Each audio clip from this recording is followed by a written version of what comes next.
Une équipe de la BBC qui suit la désinformation sur le nouveau coronavirus a trouvé des liens avec des agressions, des incendies criminels et des décès. Et les experts affirment que les potentiels dommages indirects causés par les rumeurs, les théories du complot et les fausses informations sur la santé pourraient être beaucoup plus importants. Nous pensions que le gouvernement utilisait cela pour nous distraire ou que cela avait un rapport avec la 5G. Nous n'avons donc pas suivi les règles ou cherché de l'aide plus tôt, dit Brian Lee Hitchan. Brian, 46 ans, parle au téléphone depuis son lit d'hôpital en Floride. Sa femme est gravement malade sous sédatifs, sous respirateur dans un service adjacent. La bataille qu'il livre est celle de ses poumons, dit-il, la voix tremblante. Ils sont enflammés. Son corps ne répond pas. Après avoir lu en ligne les théories du complot, ils ont pensé que la maladie était un canular ou, à tout le moins, pas pire que la grippe. Mais début mai, le couple a attrapé le Covid-19. Et maintenant, je me rends compte que le coronavirus n'est certainement pas une fake news, il est là dehors et il se propage, dit-il, à bout de souffle. Une équipe de la BBC a étudié le bilan humain de la désinformation sur le nouveau coronavirus. Nous avons enquêté sur des dizaines de cas dont certains n'avaient pas été signalés auparavant en nous adressant aux personnes touchées et aux autorités médicales pour tenter de vérifier les faits. Des rumeurs propagées en ligne ont conduit à des attaques de la mafia en Inde et à des empoisonnements massifs en Iran. Des ingénieurs en télécommunications ont été menacés et attaqués et des pylônes téléphoniques ont été incendiés au Royaume-Uni et dans d'autres pays, tout cela à cause de théories du complot.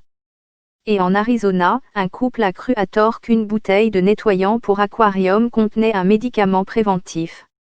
Le couple a remarqué un ingrédient à l'odeur similaire sur l'étiquette d'une vieille bouteille qui traînait dans leur maison de Phoenix. L'hydroxychloroquine peut potentiellement combattre le virus, mais comme les recherches se poursuivent, cela reste à prouver. Lundi, l'Organisation mondiale de la santé a interrompu son utilisation dans des essais après qu'une étude récente ait suggéré que cette molécule pourrait en fait augmenter le risque de décès des patients atteints du Covid-19. Des hypothèses sur son efficacité ont commencé à circuler en ligne en Chine fin janvier. Les médias, y compris les organismes d'État chinois, ont tweeté de vieilles études où ce pays avait été testé comme médicament antiviral.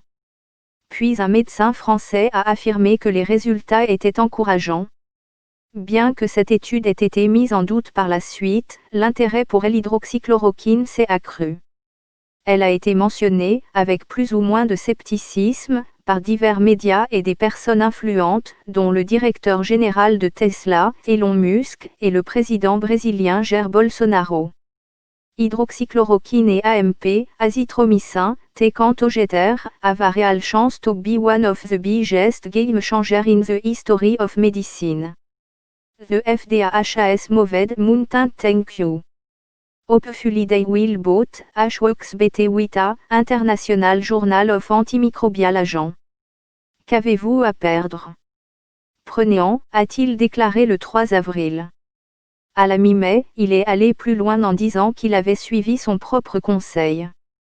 Chaque commentaire a provoqué une forte hausse des discussions sur les réseaux sociaux à propos de ce médicament, selon les données de l'outil de surveillance en ligne CrowdTangle. Les surdoses de ce médicament sont rares, mais l'anxiété engendrée par la pandémie a poussé les gens à prendre des mesures extrêmes. Au Nigeria, les hospitalisations dues à des empoisonnements à l'hydroxychloroquine ont incité les responsables de la santé de l'État de Lagos à mettre en garde la population contre la consommation de ce médicament. Et début mars, un Vietnamien de 43 ans a été admis dans une clinique antipoison à Hanoï après avoir pris une forte dose de chloroquine. Il était rouge, tremblait et ne voyait pas bien. Le directeur de la clinique, le Dr Nguyen Trang Nguyen, a déclaré que l'homme avait eu de la chance d'être traité rapidement, sinon il aurait pu mourir. Gary Lenius n'a pas eu cette chance. Le nettoyant que Wanda et lui ont avalé contenait un produit chimique différent et était toxique. En quelques minutes, tous deux ont commencé à avoir des vertiges et à avoir chaud. Ils ont vomi et ont eu du mal à respirer. Gary est mort et Wanda a été hospitalisée. En Iran, les autorités affirment que des centaines de personnes sont mortes d'un empoisonnement à l'alcool suite à des rumeurs sur ses effets curatifs. Fin avril, Kambiz Soltaninjad, un responsable de l'organisation iranienne de médecine légale, a estimé le nombre total de décès à 796, en raison de fausses nouvelles sur les réseaux sociaux. Il est difficile d'expliquer ce chiffre puisque l'alcool est interdit en Iran, mais la contrebande d'alcool existe et ces boissons sont souvent frelatées. Cependant, dans ce cas, les journalistes de la BBC ont vu des rumeurs sur le supposé remède se répandre sur l'application de messagerie Telegram avant l'annonce officielle. Shayan Sardarizadeh, de l'équipe de désinformation de BBC Monitoring, note que l'annonce était potentiellement gênante pour les autorités iraniennes et que, le cas échéant, le nombre réel de victimes pourrait être sous-estimé. Dans un cas que nous avons vérifié, un garçon de 5 ans est devenu aveugle après que ses parents lui aient servi de l'alcool illégal pour tenter de prévenir la maladie. Nous savons qu'une mauvaise information peut ruiner des vies.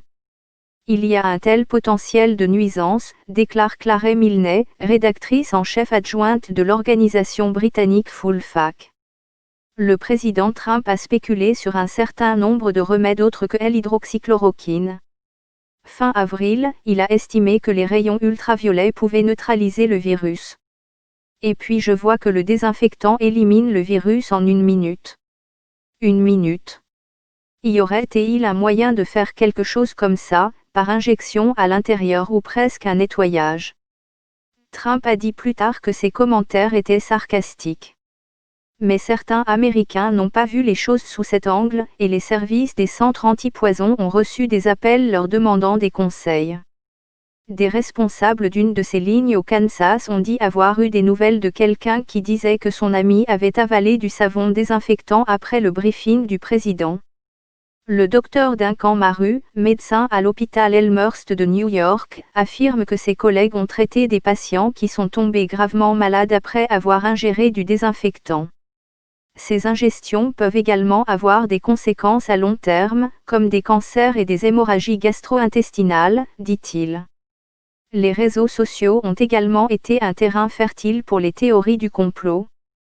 Le coronavirus en particulier, il y en a beaucoup qui circulent en ligne, a poussé à des incendies criminels et à des agressions.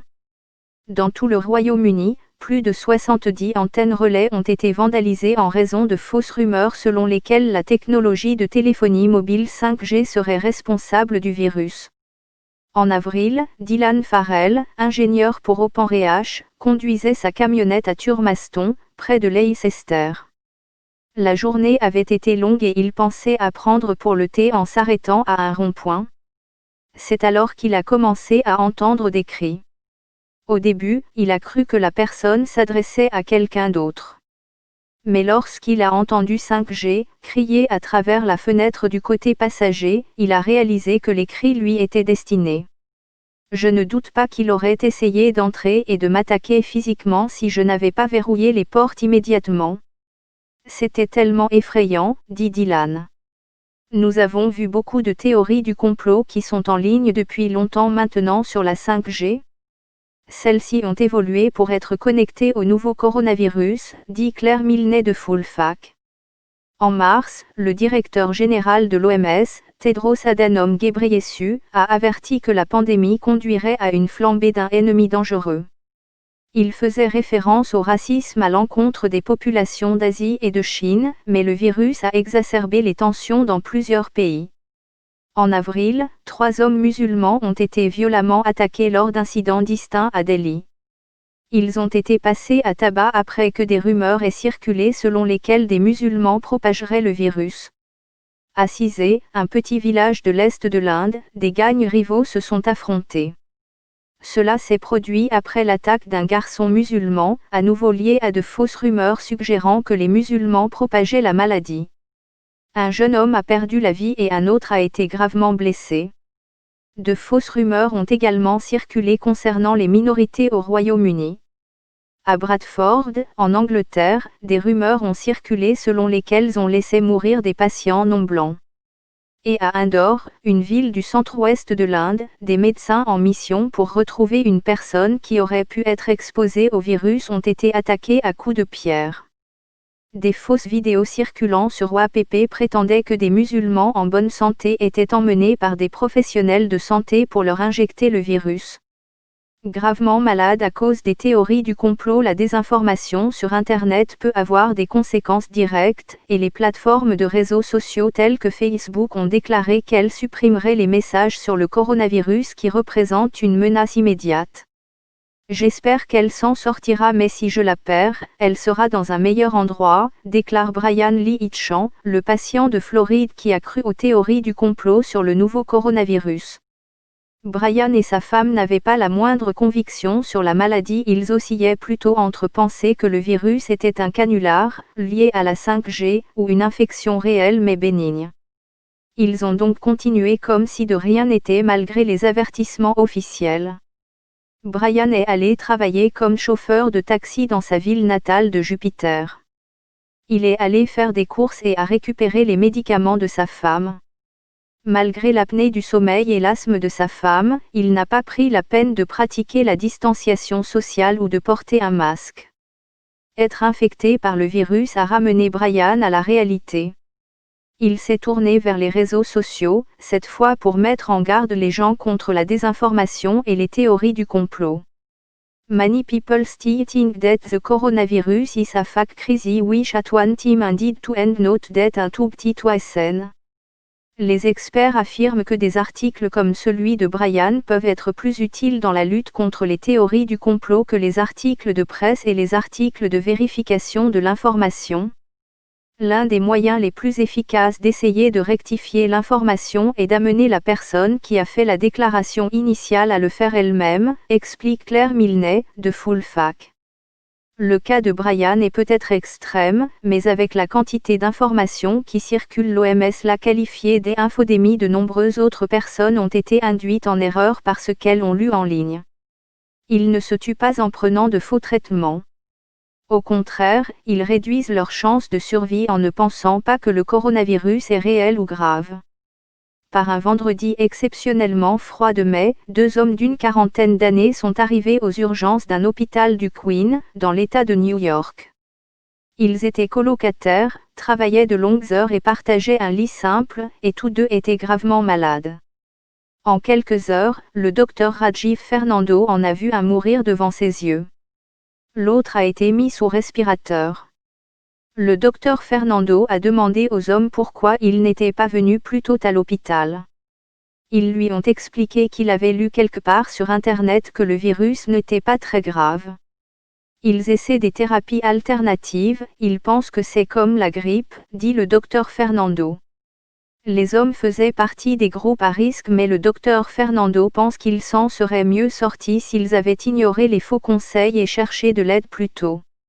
Le professeur Martin Marshall, président du Royal College of General Practitioners, déclare que lui et ses collègues au Royaume-Uni ont vu des patients suivre les conseils vus dans des messages postés en ligne, notamment en retenant leur souffle pour tenter de s'autodiagnostiquer ou en pensant que boire des boissons chaudes permettrait de combattre le virus.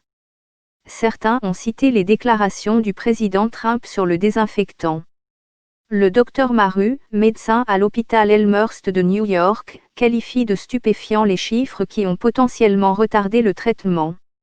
Il connaît des voisins qui ont attrapé la maladie et sont morts parce qu'ils croyaient que la distanciation sociale était inefficace ou que le coronavirus est un canular. Et il dit que lui et ses collègues passent un temps précieux à essayer de démystifier la désinformation alors qu'ils pourraient traiter des patients. Mais alors qu'il parlait au téléphone, épuisé et se préparant à retourner à Elmhurst pour une nouvelle garde, le docteur Maru s'est également empressé de rejeter la faute sur les patients eux-mêmes. La désinformation est un problème structurel. Blâmer quelqu'un d'avoir ingéré de l'eau de Javel ou d'être resté chez lui et d'être mort revient à blâmer quelqu'un qui marche dans la rue et se fait renverser par un conducteur ivre, dit-il. En réponse à la vague de désinformation, les sociétés de réseaux sociaux ont élaboré de nouvelles règles. Dans une déclaration, Facebook a déclaré: nous n'autorisons pas la désinformation nuisible et nous avons supprimé des centaines de milliers de messages, y compris des faux remèdes, des affirmations selon lesquelles le coronavirus n'existe pas, qu'il est causé par la 5G ou que la distanciation sociale est inefficace. La société affirme également qu'elle a apposé des étiquettes d'avertissement sur 90 millions de contenus. YouTube affirme qu'elle n'autorise pas les contenus faisant la promotion de soi-disant remèdes dangereux et qu'elle a mis en place une série de politiques contre la désinformation sur le Covid-19, notamment de vidéos contestant l'existence de la maladie ou en suggérant qu'elle est causée par le 5G. Mais alors que les recherches se poursuivent sur un vaccin contre le nouveau coronavirus, le nombre de groupes et comptes anti-vaccination ou conspirationnistes augmente. Ils représentent une menace potentielle pour la santé bien qu'il ne s'agisse pas d'un risque immédiat. Ce que certains médecins à qui nous avons parlé craignent le plus, c'est que le développement d'un vaccin contre les coronavirus qui serait une réalisation humaine pour l'éternité soit complètement sapé par la désinformation. L'avenir nous fait peur, disent les professionnels de la médecine, à cause de ce qu'ils voient en ce moment. Nous perdons tellement de vies. Les malades arrivent très tard et nous les regardons mourir devant sous yeux, dit le docteur Fernando à New York. Il vient de terminer une garde de nuit, et alors que nous parlons sur Skype, un masque de protection pend à ses oreilles. Brian, le patient atteint de coronavirus en Floride, a un message pour les personnes qui croient encore aux théories du complot qu'il a soutenues il y a quelques jours à peine. Ne soyez pas aussi stupide que moi et il ne vous arrivera pas la même chose qu'à moi et à ma femme, dit-il. Un reportage de Kulubin, Flora Carmichael, Alistair Coleman, Shruti Menon, Olga Robinson, Shayan Sardarizade et un journaliste persan de la BBC.